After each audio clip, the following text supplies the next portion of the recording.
banks like ABSA. Outside South Africa? Yes. Oh. It's a very big South African bank. I see. Stanbic. Yeah, Stanbic. First National Bank. These Wow. are three of the biggest banks in not just South Africa, but actually on the continent. That's true. Massive. And then we have in retail, ShopRite. In insurance. But I hear ShopRite is leaving. ShopRite is leaving. Yeah. And I'll come back to that Okay, because we'll talk about that. I think that is important point that you raised.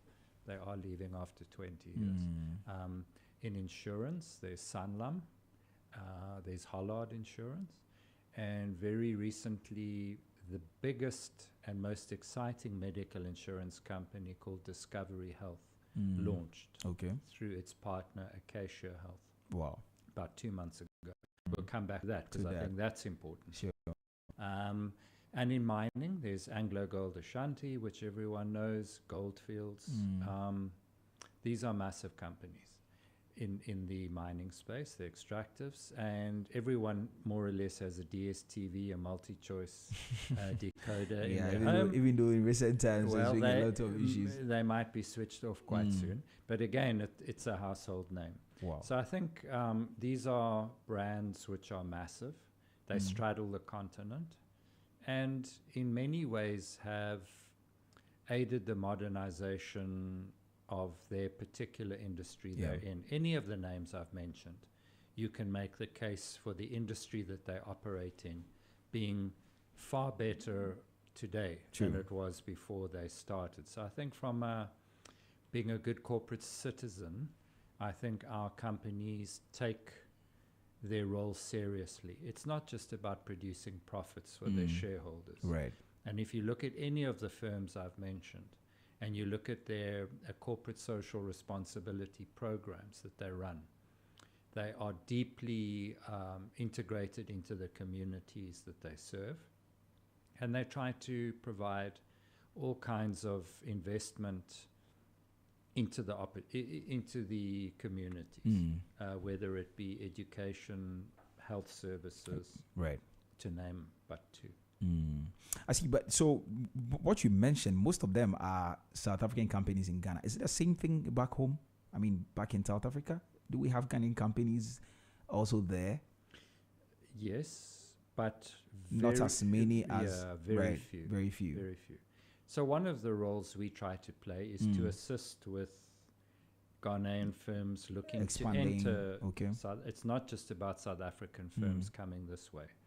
Look, South Africa's economy is a lot bigger, and most of its industries are far more sophisticated. So it's reasonable to assume that there should be more SA companies here, and that's right.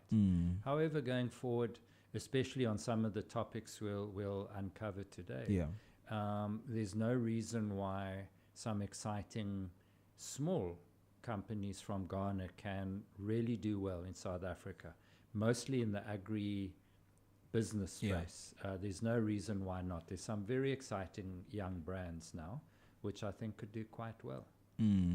So we do want to increase the number of firms down there. That's investment.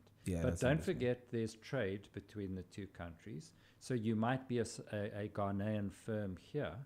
You don't have to be set up in South Africa, but you could be selling your products there. So if you're selling chocolate or coffee or shea butter products, honey perhaps, as long as you have a clear trade route into the various takers down there, that can be done. And perhaps that's an easier entry in. So we're going to be working very hard with young Ghanaian entrepreneurs to assist there. But I think the time now is actually quite good for young entrepreneurs, especially given, the advancement of technology in the last 5 years, maybe even 2 years, with the advent of artificial intelligence, the access to pay-as-you-go tech platforms to enable trading, say. It's really democratized markets globally. Long gone are the days where you have to be a big company with dedicated sales forces around the world to get your products Products into there. markets. Now, actually, it's nicely democratized, Mm. and there are various different channels to sell your products, which I think will assist smaller Ghanaian firms. I see. So I mean, you believe that we're going to see a lot of good things in the coming years? Well, why not? I'm, having lived here for 13 years, I've learned a few things in Ghana. I think the level of education is high. I think the tech-savvy young Ghanaians have shown a resilience. If you look at the startup environment in Ghana, when I came here 13 years ago, it was zero. There were no accelerators, Right. hubs. But now we're seeing some incubators and all of Now that. there are quite a few. Some are better than others, but a couple of them are pretty good, and they're producing some decent small firms. The trick, of course, is to take those startups from surviving through a boot camp, getting some initial funding, to actually being able to play in their specific market for a period of time. And I think there we're pretty much untested. There aren't any firms, in my view, that have come through the system that have shown that they have the sustainability, but it's going to happen. So I think a combination of good education, tech-savvy young Ghanaians, a can-do attitude. I think if we take the current difficult economic environment, it's quite difficult to graduate from school and walk into a corporate job. It's quite tough, which then suggests to anyone, well, if you want to earn a living, perhaps you have to do it for yourself. So I think that's not a bad environment where you kind of have no choice. You simply have to do something. Right. I think there's a bit of a hustle. You're required to take care of yourself. I like that. I think it develops a toughness, a resilience, which we need. If you want to make it as an entrepreneur, nothing really gets given to you for free. You need to go and, with your sharp elbows, knock people aside and earn your right to sit at the table. So, yes, I think the opportunities now are good. But it's going to require a lot of effort from the ecosystem, not just the individual entrepreneurs themselves, but looking at finance for these people. If you go to a bank and you have to pay over 30% for a loan, you simply can't start a business. Doesn't make sense. But there are avenues for young entrepreneurs to raise money.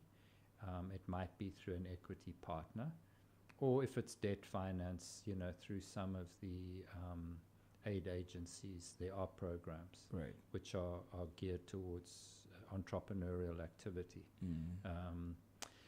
So yes, I think in my 13 years, I'm investing through my private companies. I'm starting to deploy capital into projects which I haven't for the last 7 years. I've been circumspect, but I now see through some market dislocations some wonderful opportunities to enter the market. So I'm starting to deploy capital into a few projects. Okay, so there's some great potential in there. Tell us, what are some of the dominant products being exchanged between Ghana and South Africa? And if there are some gaps, just you can highlight some of the gaps you see as well. Well, coming up from South Africa into Ghana, it's everything from services, from mining and engineering services to tech services, focused on the companies I've mentioned. It might be insurance and banking as well, where our companies play a massive role. But then, of course, products. If you just talk about ShopRite, just as one company, there's probably 20,000 different brands, products that they bring in, literally. But there are other big distribution companies like Imperial, which is the biggest logistics company on the continent. Although it's a South African name, it's now owned by a Dubai company. But they distribute products to over 10,000 small business owners. Those are products, fast-moving consumable goods, from biscuits to water to drinks and other processed foods. So in terms of what we have now, it's a blend of services and products across all of the sectors, given that we do operate in and provide leadership in most of them. But I think going forward now, in education, I see a massive input from South African firms. So very recently, Advotech, which is a listed South African company, it's the biggest private education company. They launched their university here called Rosebank International University College. The launch was about 3 weeks ago. I think they, along with Ashesi, which has been a fantastic revelation in the Ghana tertiary space, I think this group is going to make some interesting inroads.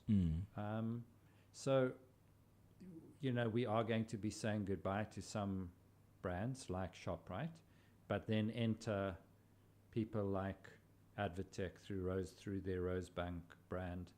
And I alluded to Discovery Health. This is one of the most innovative global insurance companies, forget about African. And their model is very new to Ghana, but over the next year or two, as they do their brand rollout and people understand the power of how they've entered this market, I think the Discovery business is going to revolutionize that space. So I think 2 new entrants, Discovery and Rosebank, in 2 different markets, will fill the gap from a couple of brands. So Rosebank is also from South Africa? Yes, part of Advotech. They're the biggest on the continent. Wow. Yes. And they launch now. They have launched and they're open I for think this I've seen them. Yeah, they are across the streets. Opabia House? Around Opabia House. Just over the road from Opabia. Stanbic Yeah, I've Heights. seen them. I've seen them there. Mm-hmm. So which sectors do you think are most underexplored in our trade relationship? Well, I would say agriculture and agribusiness at large offers a massive opportunity.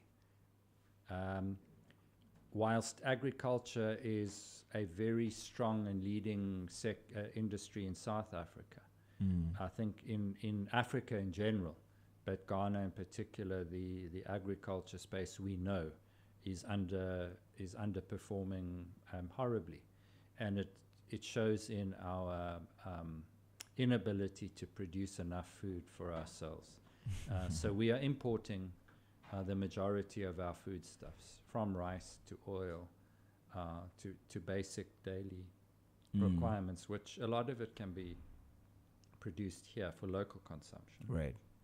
But equally more valuable products like shea, honey, coffee, these things can be exported.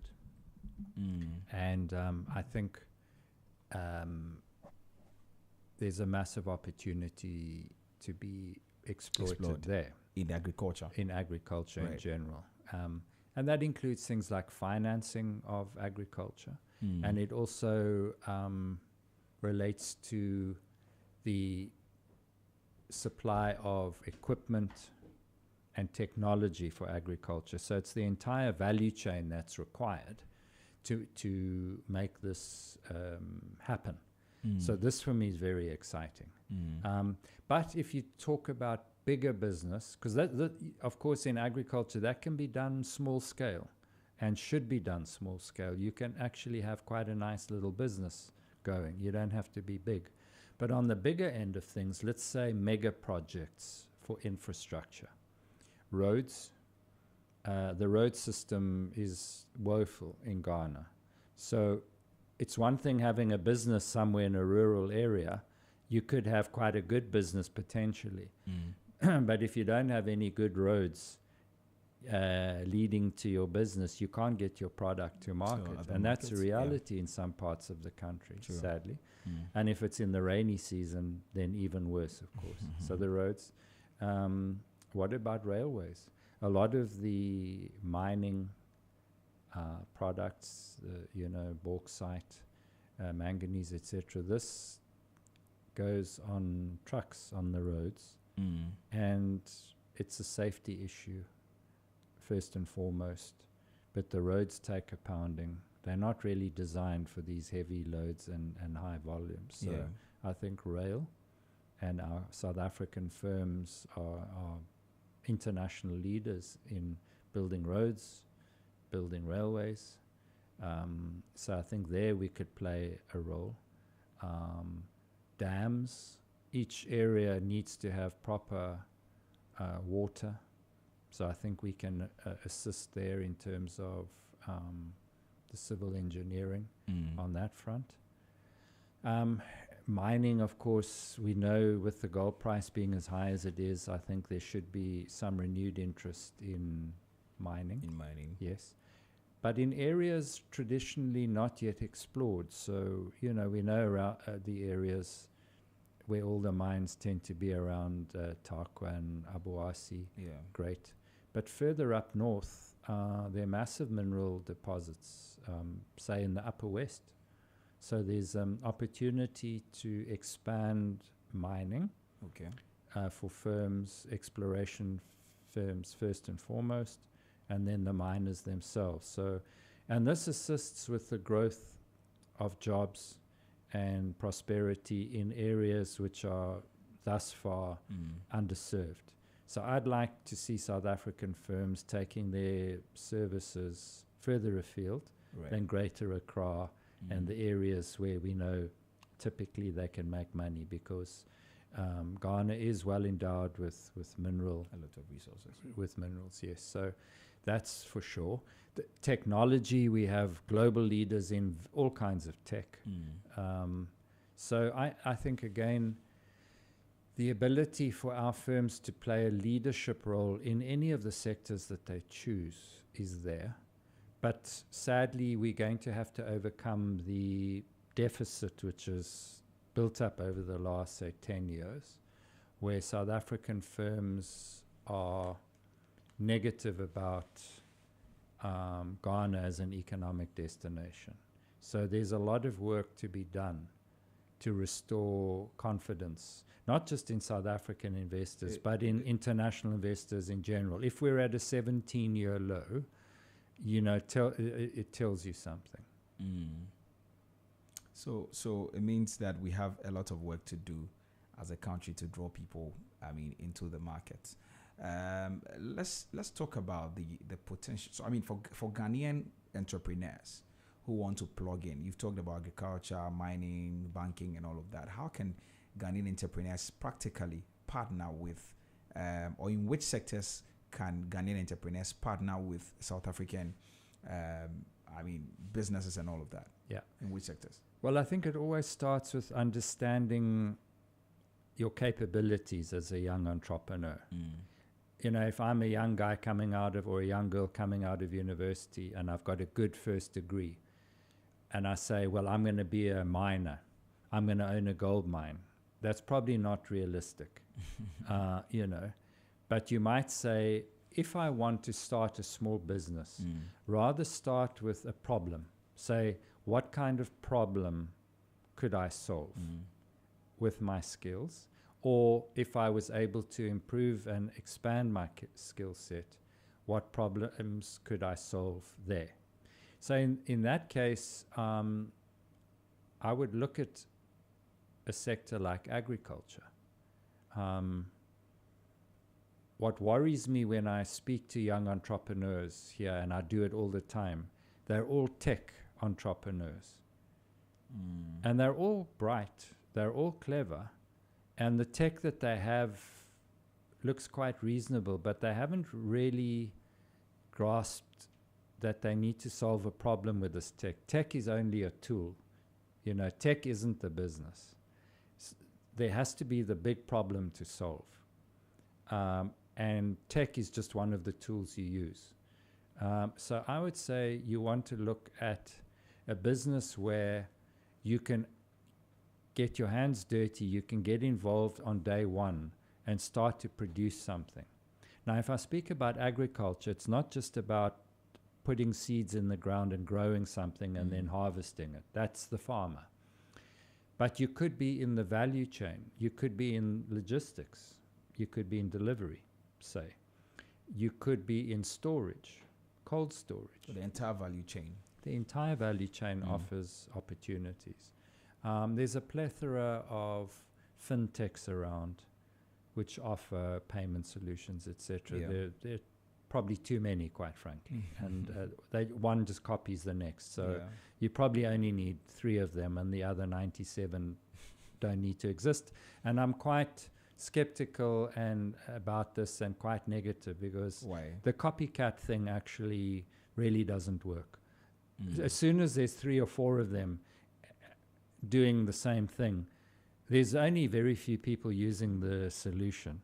So you don't have enough clicks to constitute a business. So that's where I say I caution young entrepreneurs not to come and tell me how clever you are, because most of them make the mistake of trying to wow me with their brain power and how clever their technology is. But when I ask them some very basic questions about, the size of the market, the problem you're solving, the sustainability, it immediately falls flat. And I say to them, guys, go get a job at one of the banks rather.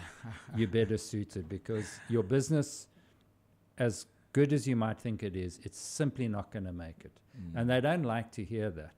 But if we're going to assist and partner, it's better to be brutally honest, because that is the sincerest form of kindness, really. It's no use pretending and trying to pump them up, and it's all hot air. So the tech is vital, but there's a lot of it that's out there already. You don't need to go and develop your own app to have the tech. All you need to do is go and pay a monthly subscription somewhere from in the world, and you have it. And then you focus on the real issues, which are, what is this problem I'm solving? So I keep bringing entrepreneurs back to, the tech is not your business. It's just one part of it, an important one. You need some money. You need a finance. You need to understand how to manage your cash flow. You need to understand that if no one knows about your company and the brand, they're not going to support you. If you have food products, you need to have proper accreditation. So it's no use saying my stuff is great if you haven't been to the necessary agencies like the FDA's one, and have the certificates to say that your product's acceptable. So there's multi-faceted approach, which for the entrepreneur initially is frustrating, difficult, and almost impossible to navigate. And I understand that, because if I think back many decades to when I started, it was quite similar. We just didn't have tech in those days. The extent of our technology was a fax machine and a beeper, which you've probably not even heard of before. That was the extent of our technology. So if you overlay all of these things, the tech is the cool stuff. So it grasps everyone's attention. And this other boring stuff that has to be done gets neglected, and it's, as I say, equally important. So you think that there's a fundamental problem that must be solved in terms of how young people even see business as a whole before they can even partner with companies in South Africa and all of that, isn't it? Is that what you mean? Well, if you're going to set up as an entrepreneur, you must have a business that makes sense. Even if it's a micro business, a one-man shop, that's fine. You need to be serving a market that needs your service. You don't have to be changing the world, but the space that you play in, you must say every day, I'm able to earn my keep. Whatever money is required to make the business tick over, save some money so that I can roll it over to buy the new stock or service that I need. It comes back to serving a fundamental a market, a need, and it's essentially solving a problem in any of the sectors. So then it's a question of how do you attract the attention of a South African firm. And that's where the Chamber plays an important role, where we provide linkages. And on that, I can use as a practical example, all of last week, we had 10 South African companies that were in Ghana for the week. The previous week, they had been in Nigeria.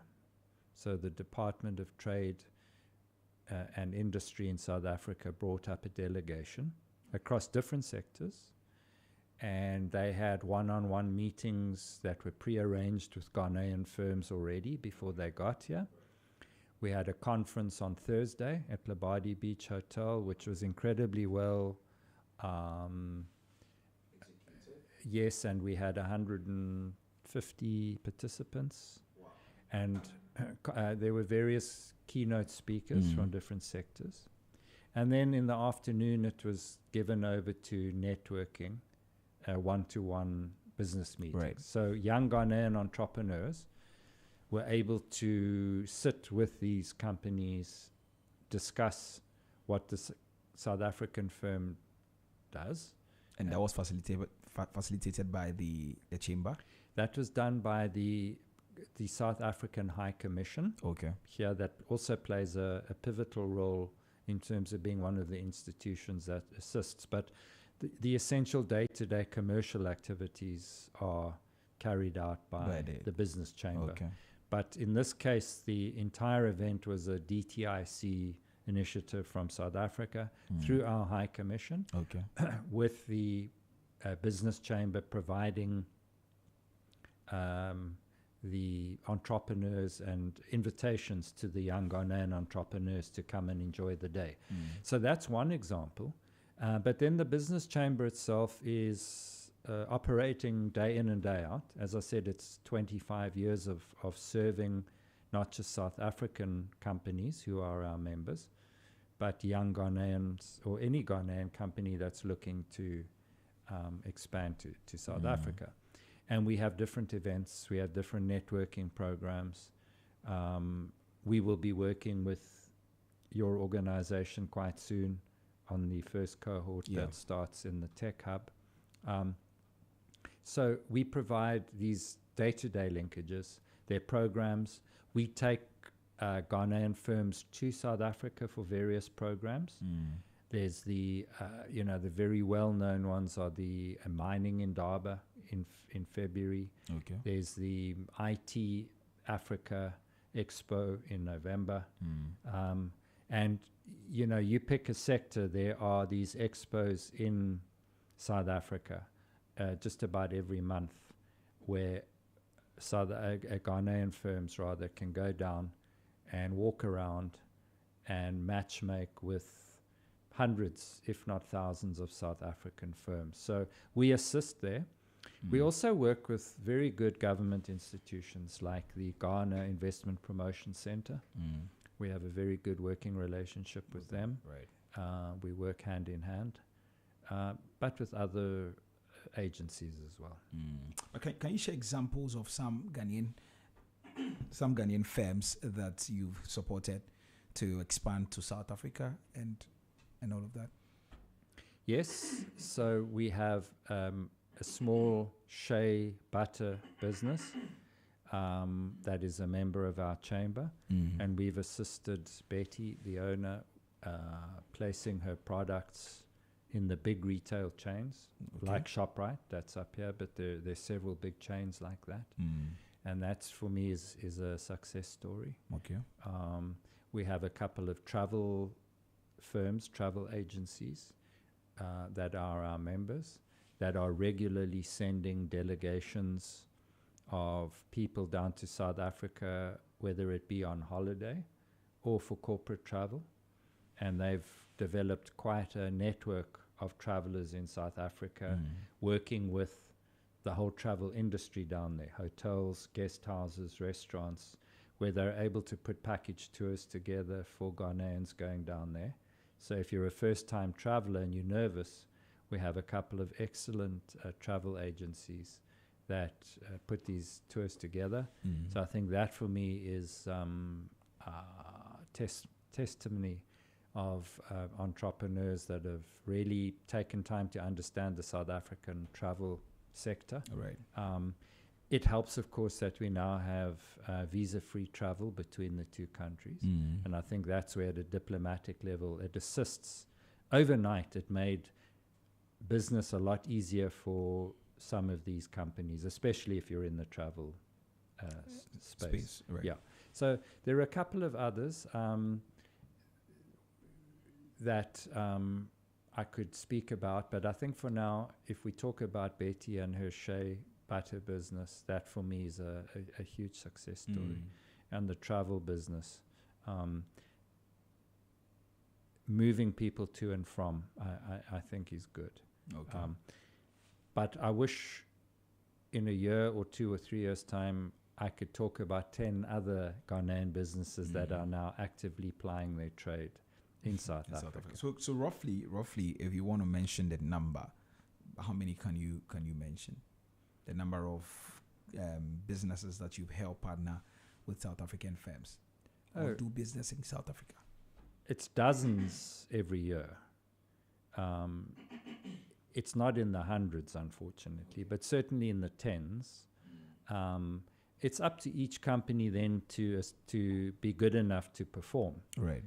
Don't forget, it's not the chamber's responsibility to run anyone's business for them. But to provide linkages, to provide entree, to provide information of programs that are ongoing, and that companies take advantage, probably in the tens every year. Okay. So, 50 to 100 every year, I think is not a bad effort. Okay. But I'm not worried about how many it is. It's really how many we're able to say, graduate and actually say, you know what, my business is now a sustainable one. Right. Every month we're getting sales. Our customers are paying us. There's a growing demand for our product or service. For me, that would be the exciting metric. Okay. Other than just the numbers. Yeah. For at least for now, we can boast a few that are actually have business every month, and it's a big part of their business. In the shea butter business, it's 100% of a business, so that's important. For the travel agencies, it's a percentage. If it was zero before, now it's much more. So right. We can show some growth and sustainability there. That's great. But I'd like to see 10 firms saying, from nothing, we now have this coming out of South Africa. Right. I will then be very proud, because that shows that we're graduating inquiries into ongoing sustainable businesses. Right. Okay, well, exactly 36 minutes after 9, and this is a business breakfast on Z101.9 FM. This morning, I'm sitting down with Mr. Grant Weber. He's the president of the Ghana South Africa Business Chamber, and he is helping us have this conversation this morning. The big question we're asking is that how can Ghana South Africa trade relations support local businesses? Because at the end of the day, we want to see businesses do very well. And so that is what we're discussing this morning. If you have questions, you have comments, please feel free to send me a WhatsApp on 0544321019, 0544321019. Maybe you have a question for Mr. Grant Weber.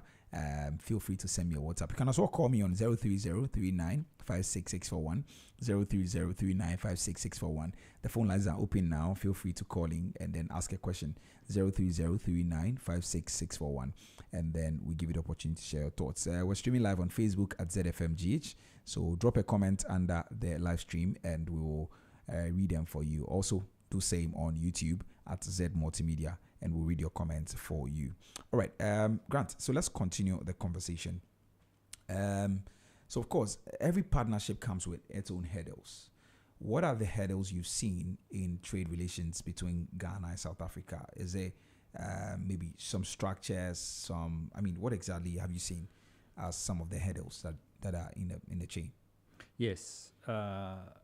Structures in terms of institutional structures, government, yes. Ghana's legal framework and institutional framework is in place. And if you read through any of the particular laws, they're pretty good. Okay. They're well thought out, they're well structured, and in terms of international law, have standing. So there's no real issue with lack of structures. Okay. So there are no institutional voids. That's what the academic terminology For is. that, right. But there are institutional discrepancies. Okay. Yeah, inconsistencies. How do you mean? So the GIPC Act, as an example, governs all foreign firms that enter Ghana. We register, we bring in our foreign capital, the minimum requirement, and we're certified. And the GIPC Act has certain stipulations which protect foreign investment from being overturned overnight, say. However, the way it's applied, we don't, as foreigners, have the benefit of that protection. A good example is the local content law, which has been introduced a few years ago into strategic sectors. As an example, the mining sector. There were half a dozen South African firms doing very important engineering work and mining services. And when the new local content law came in, all of those firms exited the country. So there was no respect for the legacy investments.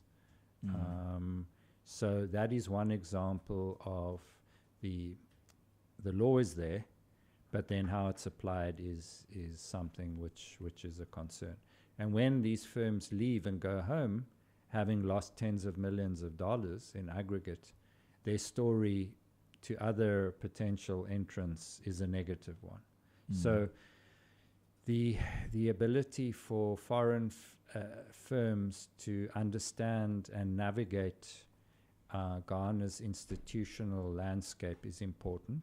As I say, on the books, the laws are pretty much okay. Okay. It's just then how they're applied. And when you have regime change, people come with different ideas. There are some legal changes coming across the board, including the GIPC Act, by the way. And I do refer to that regularly because that is the act that governs foreign investors. So it's an important one in our lives. I think the Chamber has played a role in the last 7 years trying to advocate for certain changes to the law.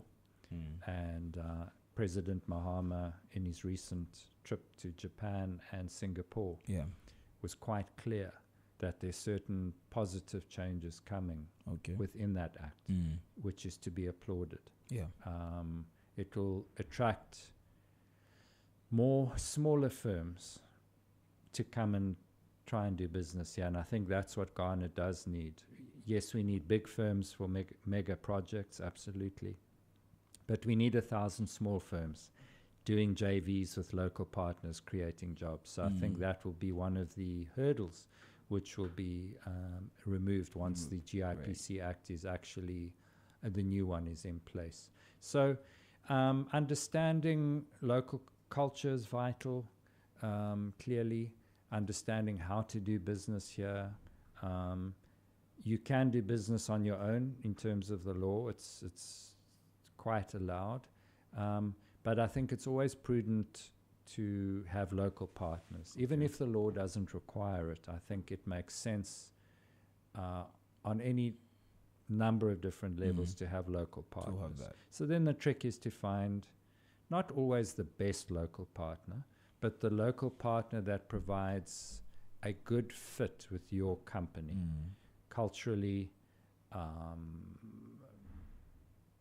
or from a skill requirement level or networking, etc. So you don't need to have the best partner, because that could take many years to find. What you need is a good partner who's reliable, who's keen to learn, and who you are compatible with. And I think ultimately, if it's based on respect and mutual respect, I think that's a far more important platform than looking for the best partner. Okay.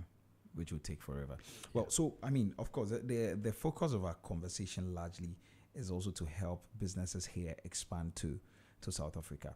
So what kinds of, I mean, you talk about the structures that are affecting the business that are coming. So let's try and flip it a bit and talk about some of the structures or some of the logistic issues. I know financing is also a problem. What are some of the things that local business must prepare for if they want to expand to South Africa? Well, cost is obvious.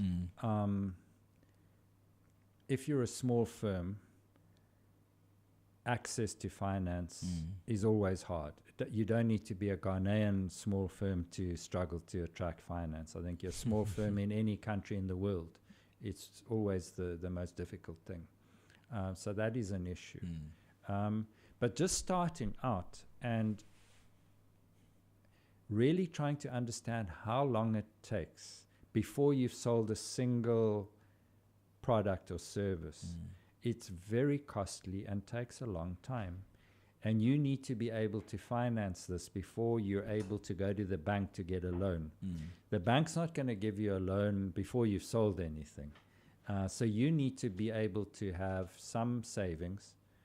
If you really just need to travel to South Africa for, say, a week to go to an expo, the expo could be free access. You register online, that's fine. So you know if you spend a week there, you could pick up some very good leads for partnership. Right.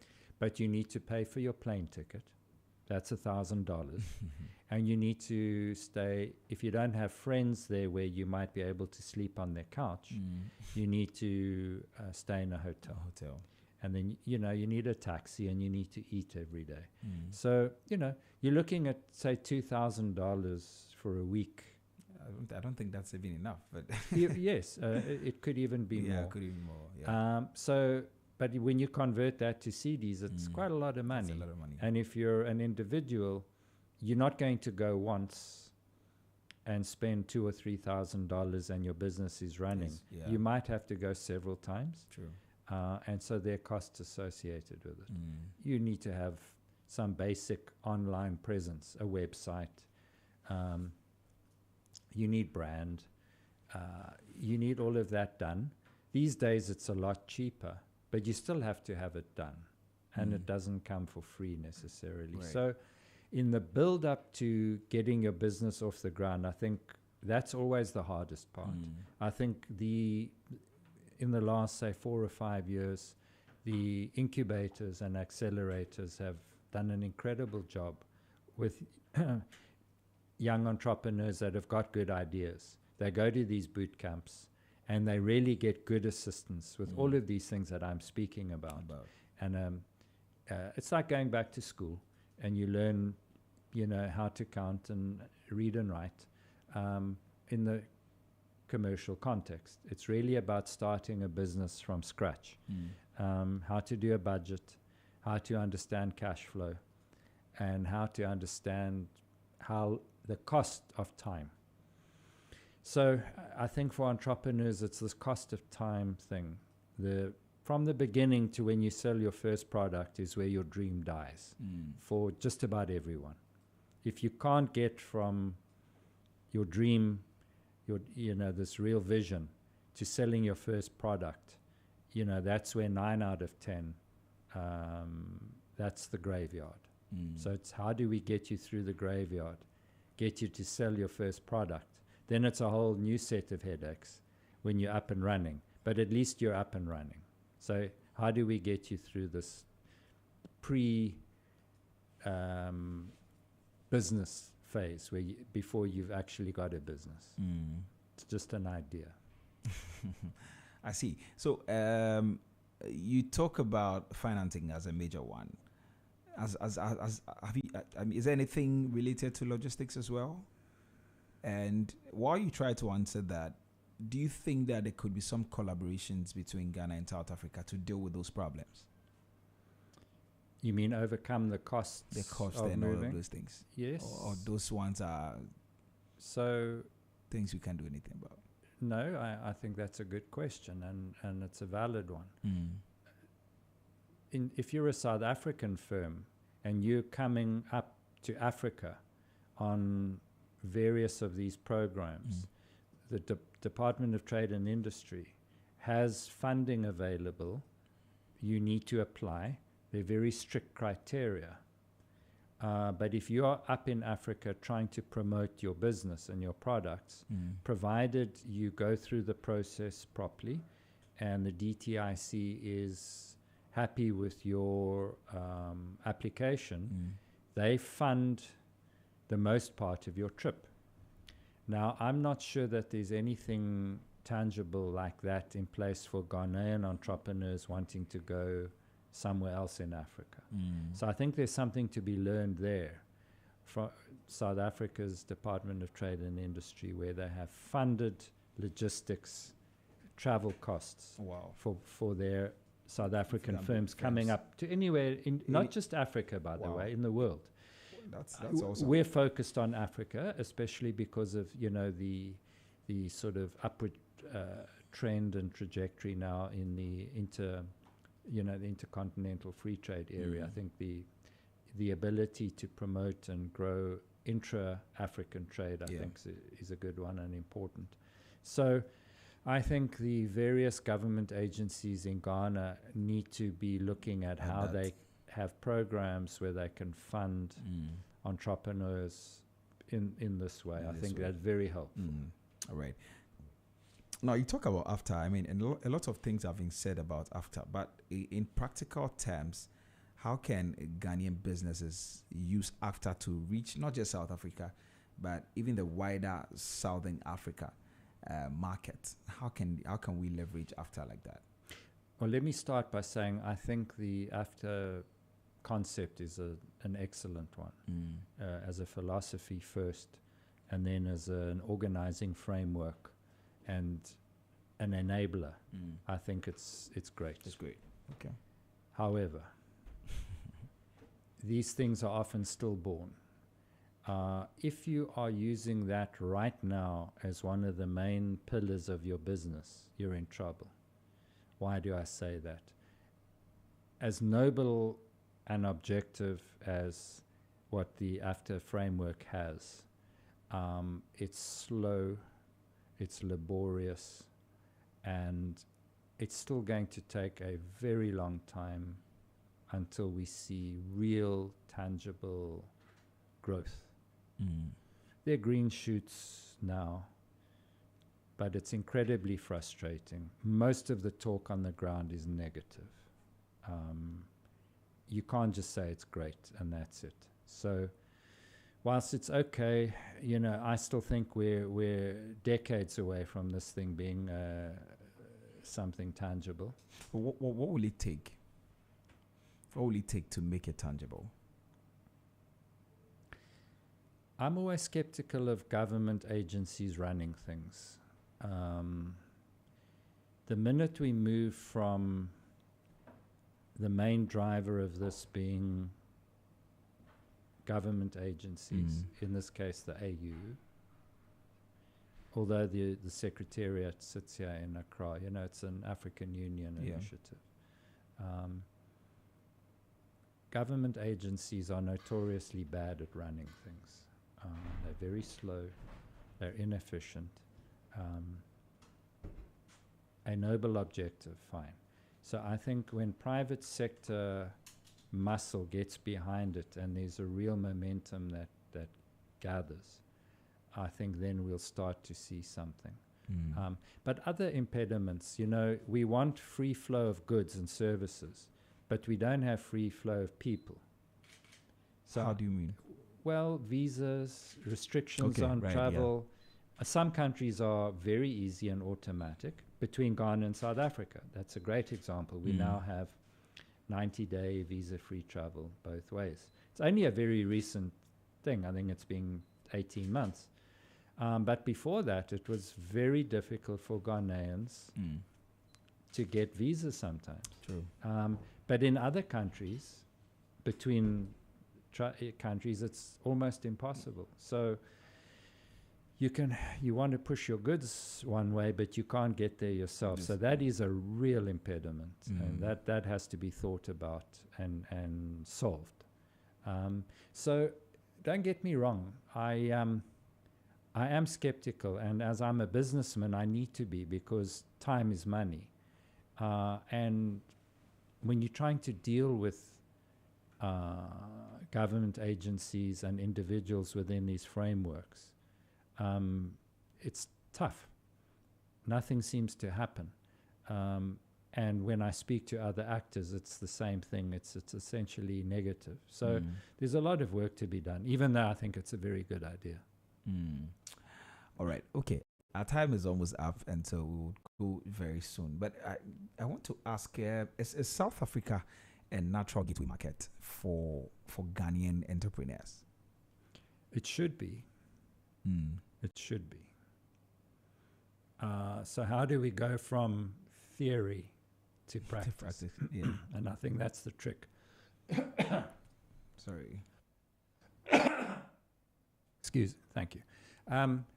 It should be. So I think, in fact, for SADC region, like we have the ECOWAS region up here in West Africa, South Africa is certainly a pathway. All or most trade comes through South Africa into the region. So that's something to be exploited. But, South Africa has its own problems domestically. The government institutions themselves are struggling with efficiency. Many of the basic services are broken down. So again, we're talking about these things hypothetically, because a number of the key institutions that you might be relying on for help simply don't work. So I spoke about, Ghanaian, the institutional framework earlier. Equally, the South African institutional framework as we sit today is really in a state of disrepair. Different challenges from Ghana, but challenges nevertheless, and they do impact on the entrepreneur's day-to-day life. But look, South Africa's kind of lost its premiership to the continent. I think depending on the metric that's used, we're still the biggest economy in Africa, more or less. I think it's interchangeable with Nigeria. Egypt is up there. But where we were far ahead not so long ago, we've kind of slipped in the league tables, and that tells a story. I think we're not as competitive as we once were, and that's a fact. You can read any economic report on that, and it would bear out what I'm saying. So South Africa's got its own house to get in order. The government has been clear on that themselves. So again, it's not a secret, and it's not only my view. The commentators are speaking about these things all the time. But nevertheless, the economy at large is sophisticated. Just about all of the sectors and industries are really the best in Africa at what they do. There's a resilience, there's a can-do attitude. So the private sector has said, well, we're not relying on public sector institutional framework for our survival. And I think that is right. I think the private sector says, this is the jungle, and if we want to stay alive every day, we need to get up and and do what we have to stay alive. And as I think in that, if you look at the firms that I mentioned at the opening segment of our program today, those brands are in Ghana of the biggest and the best. And if you then go down to Johannesburg, when you get out of the OR Tambo airport, you see all of these massive billboards with these companies, and you realize There are probably hundreds or thousands of these firms where we just have sort of a dozen of them up here.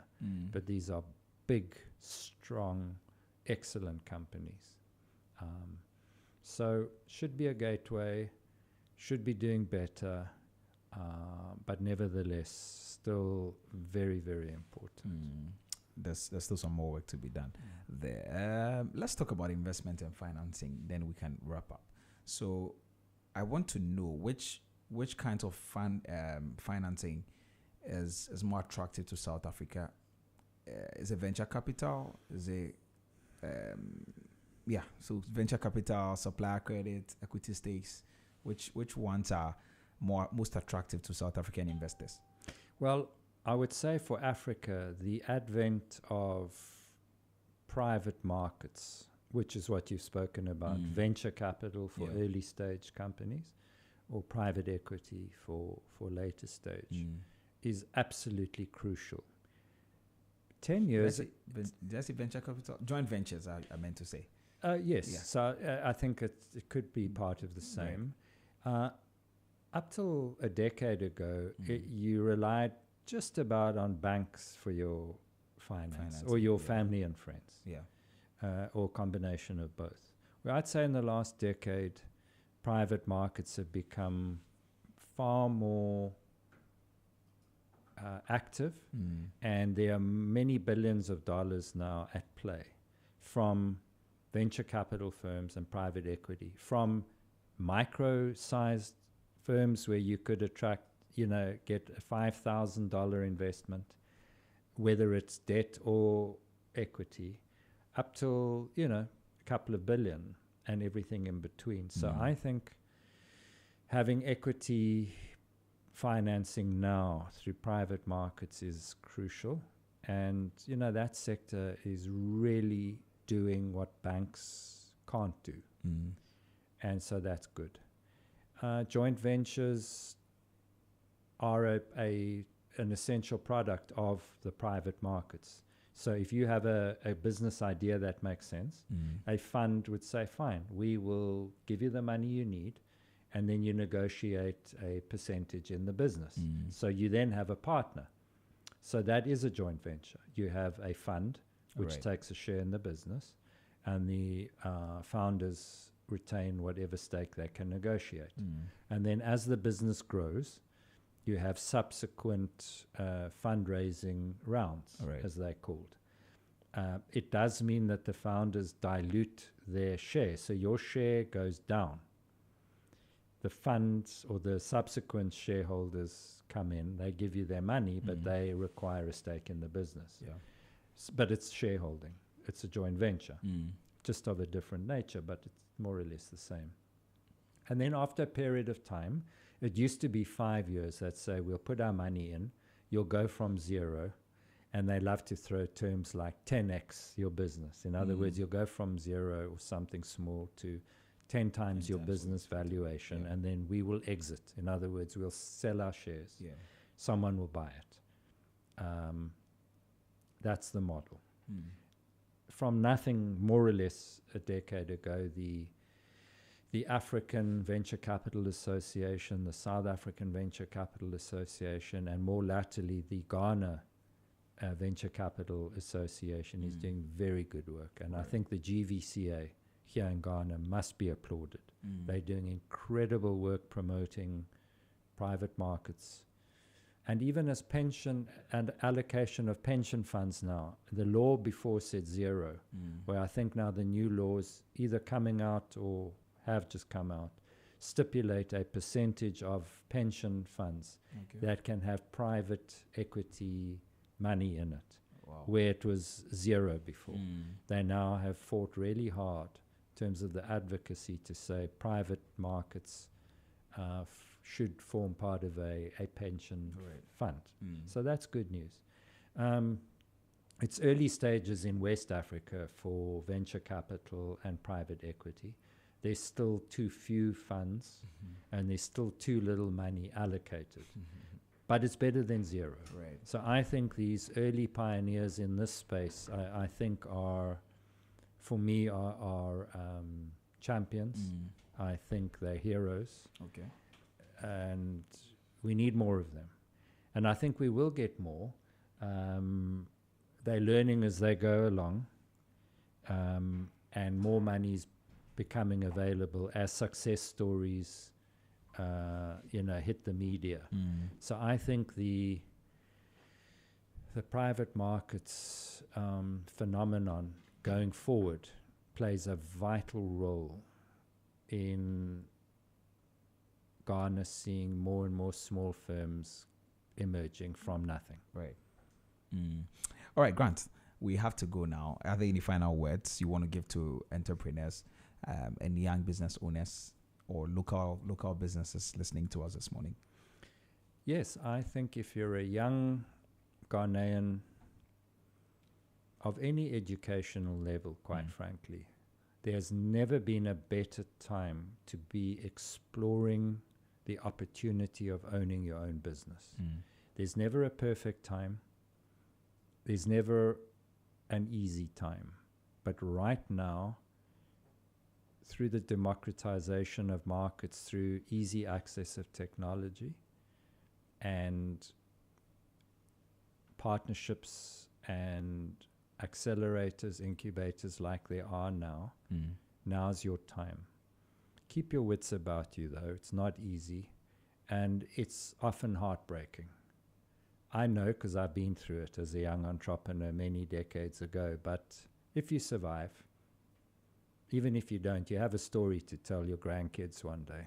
But if your business does succeed, your stories are just so much sweeter.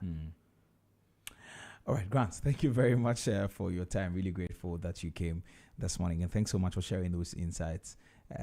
I want to know, how can people contact the chamber, or do you have social media platforms, or you want to put those details out so anybody at all can reach out? Yes, so the Ghana South Africa Business Chamber is available on all social media channels. Just Google the name and everything pops up. It's easy enough. But I think we're going to be around in your studios often now as we assist the media house with the tech hub downstairs. I'm hoping that I can be invited back here on your show and others, and not just me. We have many of our members who could provide even better insights to me and maybe even more fun and exciting entertainment for your listeners. But I think there's a partnership growing between your media house and our business chamber. Not just our business chamber, but all of our partners that we bring with us. So we'll be around. Sure. So we'll get in touch a bit more from time to time, and so we can have some more conversations. But thank you very much for coming. My pleasure. All right.